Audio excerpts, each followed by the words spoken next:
87.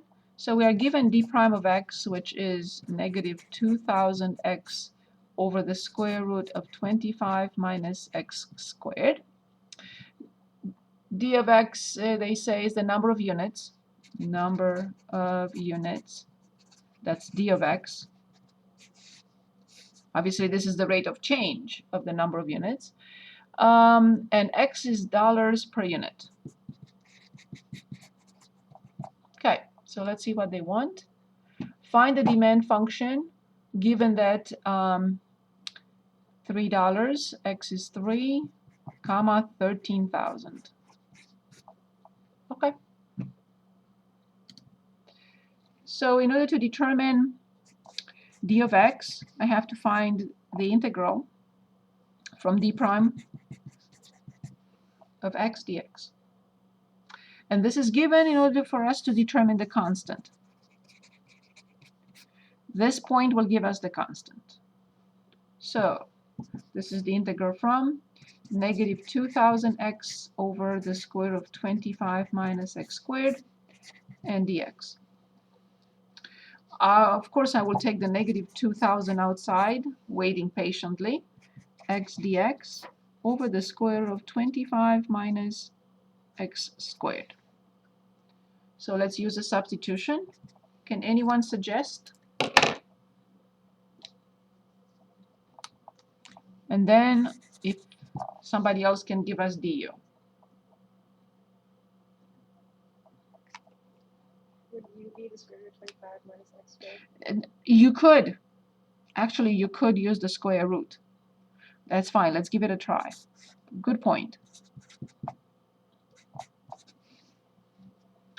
Good. If we choose that, let's give it a shot. What is du?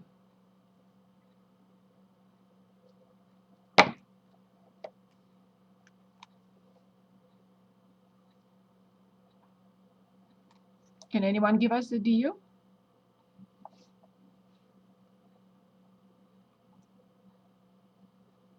be 1/2 times the quantity 25 minus x squared. The square root, yeah.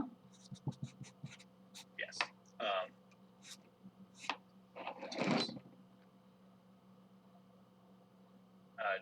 No, it would be negative 2x dx. Good. Dx.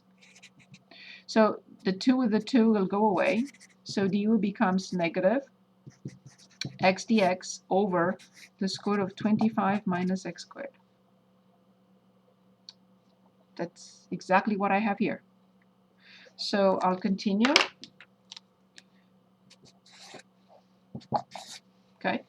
I will incorporate the negative because there is a negative in there. So I will put plus in front but not negative in there. Right? So that's the du. So I have 2000, the integral from du.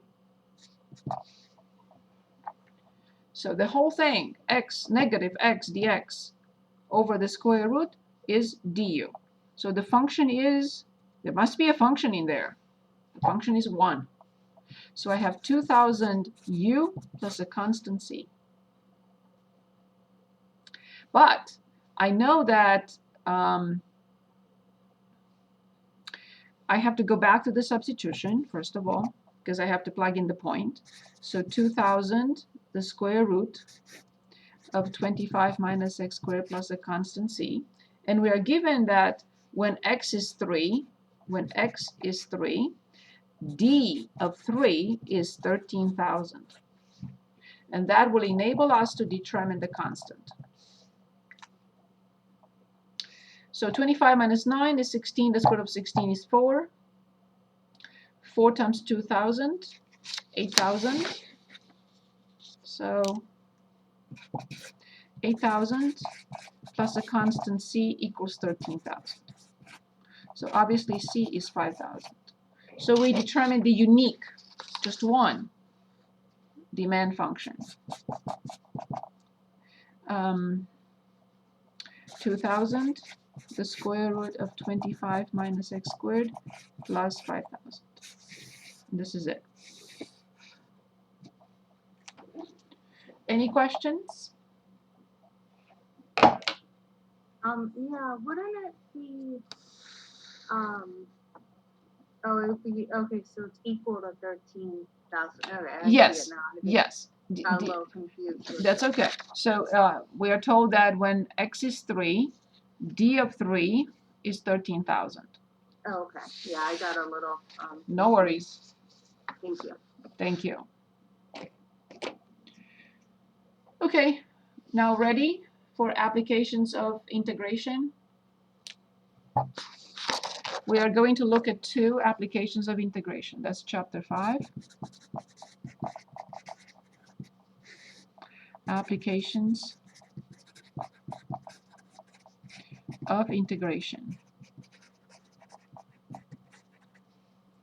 One application is in 5.1, consumer surplus, and producer surplus. And in 5.7, and that's the end of chapter 5, just 2, differential equations.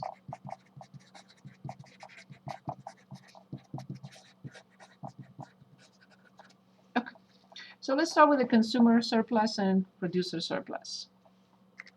Okay. So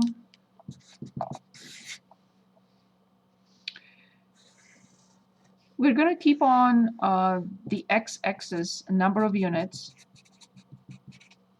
and here the price per unit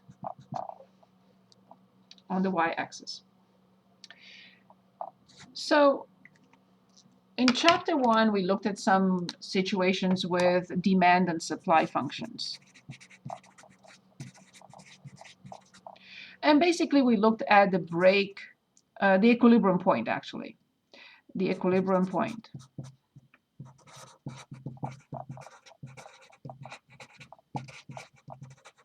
For demand and supply functions. And we discussed the demand as being a decreasing function. How come? Well, the higher the price, the higher the price, the less number of units we can afford to buy. The lower the price, the more units we can afford. Okay. So for any particular number of units, so let's say for this point, I have number of units A and the price per unit B. This is not the equilibrium point. I'm not talking about the equilibrium point. I'm only talking about the demand function for now. So I'm going to say that this is a point P, X number of units with the price per unit, A comma B. So if I buy 2 units at this price, this is my cost. This is my expenditure.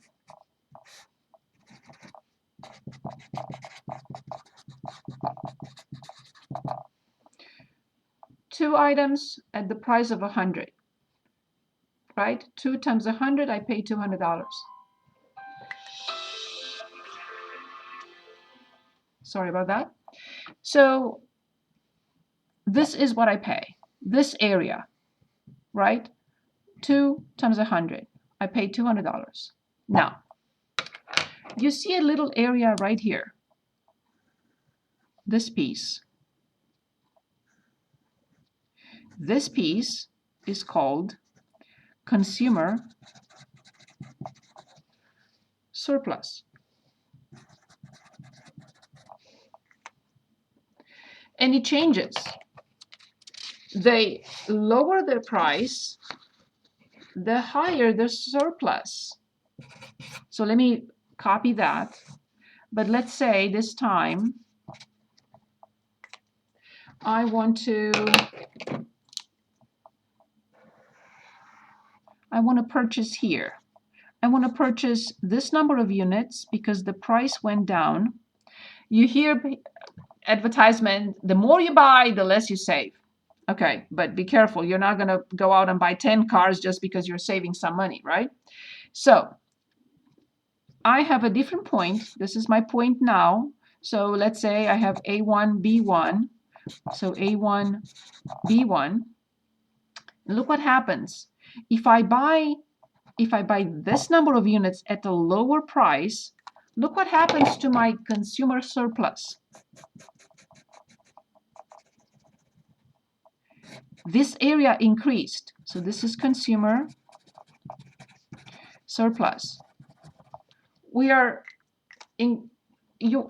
enjoying this extra as the price decreases. We can purchase more, a larger number of units.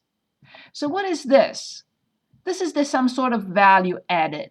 If I buy more units at a lower price, I get more. Utility is called. More extra, if you want. I pay less. I got more units and I paid less. So I'm enjoying an extra value, which is the consumer surplus.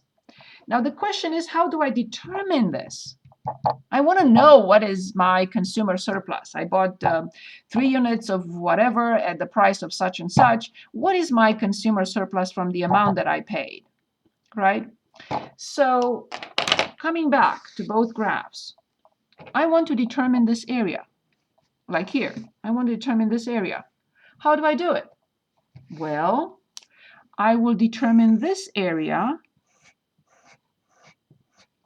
and subtract the rectangle. So I will determine the entire area and subtract the rectangle. How do I determine the entire area? So the demand function is d of x. d of x. How will I determine the entire area? Can anyone say, oh, I know, from chapter 4, I'll tell you how to determine the entire area, and I will write it. So consumer surplus. The integral from 0 to a. The integral from 0 to a, from d of x dx, minus this area. B times a. B times a or a times b. That's it. Thank you very much. How will I determine it here? Exactly the same way. The integral from 0 to a1.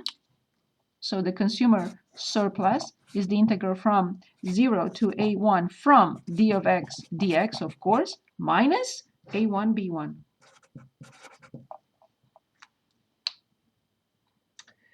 Okay, so we know what the consumer surplus is and how it is calculated. Now, I want to talk about the supply. So supply function plus producer surplus.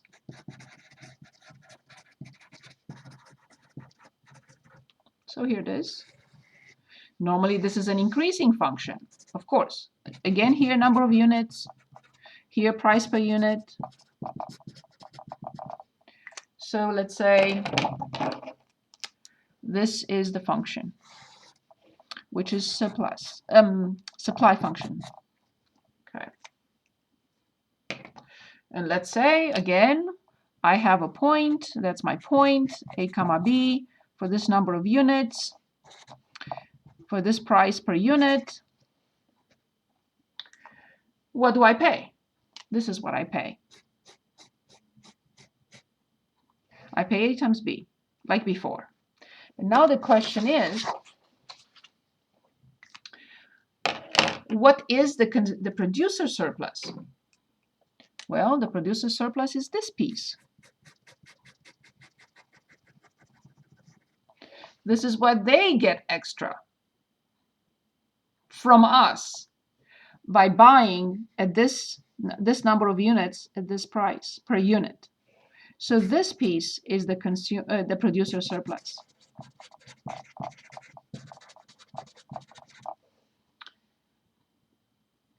That's what they get from us, from paying for this number of units, this price per unit. Okay? So how do I determine the producer surplus? This time, from the area of the rectangle, which is AB, I have to subtract this area. From the total, I subtract this area. But how do I determine this area?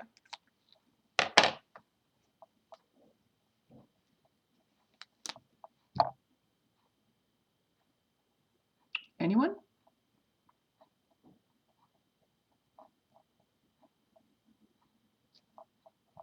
Is anyone with me other than Nick and Megan and Liam? Katie? Anyone else? Zora, are you with us? I think she's gone. I am. She's but with I don't us. know the answer. She is with us. Okay. So the integral from 0 to a from s of x dx. Okay. Now, final concept. What happens at the equilibrium point? What is the consumer surplus and what is the producer surplus exactly for the equilibrium point? Here, I just gave you different examples. We're not looking at the equilibrium point. So now let's look at the equilibrium point and see what happens. Again, number of units, price per unit, and I'm going to put both on the same graph. Let's say this is d of x, of course. The other one is, let's say, s of x. This, as we know, is the equilibrium point. I'm going to call it AB. Again, this is point P, AB. So for the equilibrium point, let's illustrate what will be the consumer surplus. The consumer surplus will be this piece above the rectangle.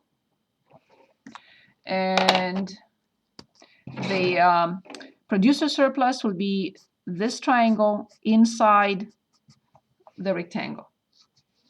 So this is the consumer, and this is the producer surplus. Of course, with the same formulas. So this is it about this section, and now we want to practice.